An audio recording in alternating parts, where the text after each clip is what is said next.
11 points de suture. Mais voilà, enfin, c'est juste une histoire de la vie.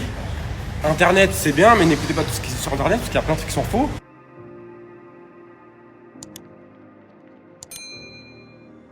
Bonjour à tous, j'espère que vous allez bien et que vous passez une excellente journée. On se retrouve aujourd'hui pour une nouvelle vidéo sur Laurent Billionnaire qui s'exprime après la polémique en Thaïlande. En effet, alors qu'ils étaient en soirée dans un bar réputé thaïlandais, Jazz s'est fait agresser par le staff. Laurent est alors rapidement intervenu et s'est retrouvé dans une bagarre générale. Laurent a fini blessé sur le visage et le torse. Suite à cela, les blogueurs ont rapidement fuité les informations grâce à des Français présents sur place. De nombreuses rumeurs ont alors vu le jour. Laurent a donc tenu à s'exprimer à son retour à Dubaï et raconte la vraie version des faits. Je vous laisse découvrir la vidéo et n'oubliez pas de vous abonner et d'activer la cloche pour ne plus rien rater des prochaines vidéos. La team et bonne journée à tout le monde, sauf à ceux qui pensaient que je m'étais fait dégommer et qui m'ont dit bien fait, ça te fait du bien, ça t'apprendra. Ça m'a rien appris du tout parce que je sais pas quelle histoire vous avez entendue. Il y en a qui ont dit ouais c'est des Français, ils l'ont fait en Thaïlande, etc. Pas du tout, loin de là, carrément c'est grâce à des Français que je me suis sorti de la situation. En fait, je vous explique parce que j'en ai marre. En fait, bien sûr, on est des personnages publics, donc forcément notre vie privée finit sur les réseaux. À la base, cette histoire, moi, je voulais pas en parler. Je voulais pas que ni ma tête en son sur Internet. Ça arrive. Peut-être que ça arrivera dans la vie. On sait pas de quoi demain est fait. En tout cas, ce qui s'est passé, je suis désolé si je suis essoufflé, c'est parce que je sors de loin en même temps. Tout simplement, on était à une genre hôtel piscine pour aller boire un verre. Et Jazz parlait à côté des toilettes avec une copine à elle. Et en fait, elle s'est trompée de genre de chemin. C'était dans un endroit, à mon avis, qui devait être un chemin interdit pour y aller. D'un coup, il y a plein de sécu qui sont arrivés vers elle, commençaient à l'agresser. Hey, t'as pas le droit de rester là, etc. Mais en criant. En fait, aujourd'hui, je me lève, je préfère raconter moi-même l'histoire. Pourquoi ? Parce que j'en ai marre de voir sur Internet des on dit comme ci, comme ça. C'est moi, ma parole, ma bouche. C'est à moi que ça arrivé. Donc, qui mieux que moi ou Jazz sait ce qui s'est vraiment passé et les Français qui ont été sur place. Bref, les agents de sécurité, etc., ils commencent à s'exciter, ils arrivent à 3 sur Jazz, 4, et sa copine, elle se dit, bah ok, je m'en vais. Moi, quand je vois ça, j'arrive, je dis, hey, calmez-vous, vous êtes en train d'agresser ma femme, sans aucune raison, je sais pas qu'elle est à un mauvais endroit, mais il n'y a pas de panneau, il n'y a rien qui est indiqué, elle ne pouvait pas savoir. L'agent de sécurité me pousse, ça veut dire, il me pousse comme ça d'un coup. Excité, il me pousse, ils étaient 3-4 déjà là à la base. Il me pousse. Moi, en retour, je ne peux pas me laisser pousser comme ça, j'ai quand même une fierté d'homme.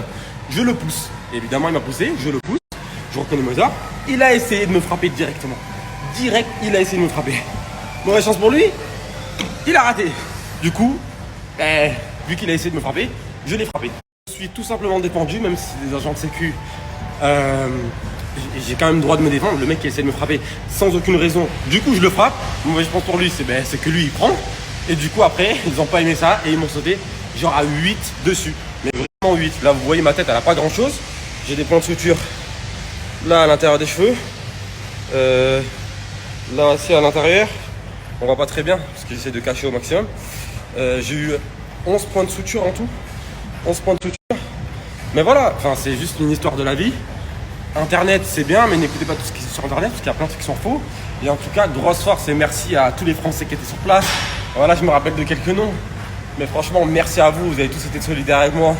Dès qu'ils ont entendu du bruit, ils sont rentrés. Ils m'ont sorti de dedans. Merci à mon ref Dida. J'avais carrément perdu mon bracelet en diamant. Ils me l'ont ramené. Des Français me l'ont ramené. Donc franchement, merci. Parce que c'est vrai au quotidien, et tous ceux qui vont en Thaïlande, ils le savent. Hein. Quand tu vas en Thaïlande, on dit toujours, surtout quand tu vas à Phuket. Ouais, tu vas croiser des Français là-bas. C'est des Français relous, mauvaise mentalité. C'est des haineux, si ça. Bah je vous jure, ça s'est super bien passé. Toutes les vacances, ça a été des vacances extraordinaires. Tous les gens qu'on a pu rencontrer, tous les gens qu'on a vus à la plage, dehors, quand on marchait dans la rue, etc. Parce que ça reste quand même un endroit touristique, Phuket, il y a énormément de Français. Tous super sympas, super gentils, super agréables. Et là, du coup, par rapport à l'histoire, ben, c'est eux aussi qui sont venus en aide. Et franchement, merci à eux, ils étaient au moins 10, 15, je ne me rappelle même plus tellement c'était dans le rush de l'action. Et ils m'ont même un bracelet Cartier en diamant. Je ne sais pas si vous savez comment ça coûte. Ils l'ont retrouvé, je l'ai perdu. Et ils me l'ont rendu. Ils auraient pu dire, ah, tu l'as perdu, ils auraient pu le garder. Non, super honnête, super tranquille. Merci. Donc voilà, maintenant au moins vous avez la vraie histoire. Je peux reprendre ma vie tranquille. Vous voyez, je suis au sport. Dans le truc, elle est motivée, elle veut faire du sport. Donc voilà, hein, je reprends un peu l'hygiène de vie à tout prix. Voilà. Désolé pour vous, c'est pas le cas. Je suis là. Comme je le dis toujours, quand t'as un personnage public, t'assumes. Du coup, cette vidéo, quand il y a une vidéo de moi qui est sortie, ben, autant raconter la vraie histoire, autant que tu la racontes moi, parce qu'il y a le message. Il y a 80% de bonnes personnes qui m'ont envoyé des messages. et qui m'ont dit rétablis-toi bien, etc. Merci beaucoup pour vos messages, carrément. Ça fait vraiment plaisir. On ne peut pas rattraper ni rien, c'est le temps. Et à partir du moment où tu prends le temps pour une personne, même un petit message, ça veut dire que tu aimes un peu cette personne, que ça te fait plaisir de lui écrire et que c'est important pour toi. Bah, franchement, merci.